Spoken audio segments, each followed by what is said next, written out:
Hi, hello everyone. Welcome back to my YouTube channel Nishi Vlogs. Today topic Telugu methodology practice bits. భాష సహజ వికాస పరిణామ క్రమంలో ఉద్భవించి వికసిస్తుందని చెప్పే భాషోత్పత్తి వాదం డాష్ క్రమ పరిణామ వికాసవాదం. విద్యార్థి తోటివారు మహిళలు దివ్యాంగుల పట్ల సద్భావనతో ప్రవర్తించడం అనేది ఈ భాషా సామర్థ్యానికి చెందుతుంది. ప్రశంస. మాట్లాడేటప్పుడు మొదట బాగా వినపడేటట్లు ప్రారంభించిన చివరకు పోయే కొద్దీ స్వరాన్ని తగ్గించి శ్రోతకు వినపడకుండా మాట్లాడడం సమస్వర రాహిత్యం. విద్యార్థులలో స్వయం అభ్యసన శక్తిని అలవడేలా చేసే బోధనా పద్ధతి కృత్యాధార పద్ధతి. బోధన అభ్యసన ప్రక్రియల ద్వారా లభించే ఫలితాలను అంచనా వేసేది. మూల్యాంకనం. వాగ్రూపంలో ఉన్న భాషకు లిపిని కల్పించడం. లేఖనం. విషయాన్ని గ్రహించడంలో వాగింద్రియాలకు ఏమాత్రం శ్రమ లేకుండా కేవలం కంటి చూపుతో చదవడం మౌన పఠనం.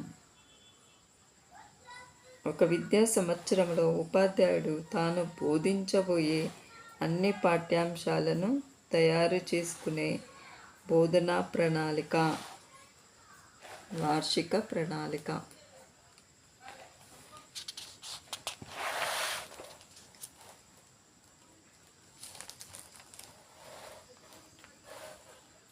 ఉపాధ్యాయుడు తాను బోధించిన అంశాన్ని విద్యార్థులు ఏ మేరకు నేర్చుకున్నారో తెలుసుకోవడానికి తోడ్పడేది.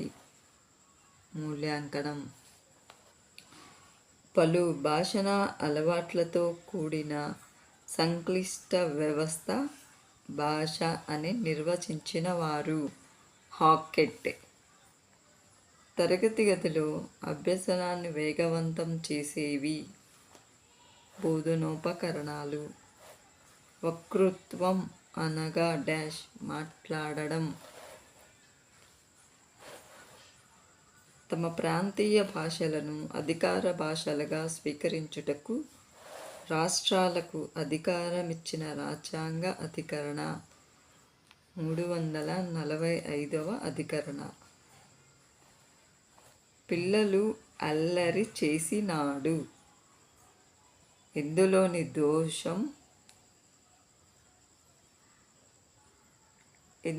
దోషం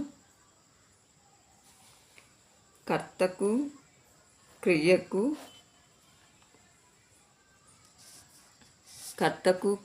వచన వైరుధ్యం భాషాపరమైనటువంటి దోషం. మిగిలిన ఇది ఏ రకమైన ఉచ్చారణ దోషం? వర్ణ వ్యత్యయం. పఠన దోషాలపై పరిశోధనలు చేసి వాటిని సవివరంగా క్రోడీకరించిన వారు మెంజిల్. స్వాభావిక పరిస్థితుల్లో చోటు చేసుకునే సమస్య పరిష్కార పద్ధతి ప్రాజెక్టు పద్ధతి అన్నవారు స్టీవెన్సన్.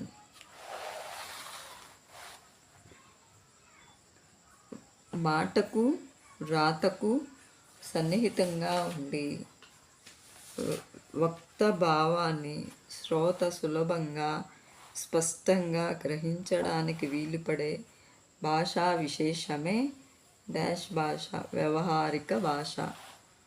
ఒక నిర్దిష్ట భౌగోళిక ప్రాంతంలో ప్రజలు ఉపయోగించే భాషా వ్యవహార రూపం మాండలిక భాష. విద్యార్థి తాను నేర్చుకున్న విషయాన్ని సొంత మాటల్లో రాస్తే అది డాష్ స్వీయ రచన. Thank you friends. ఈ వీడియో నచ్చినట్లయితే please share to your friends. Thank you.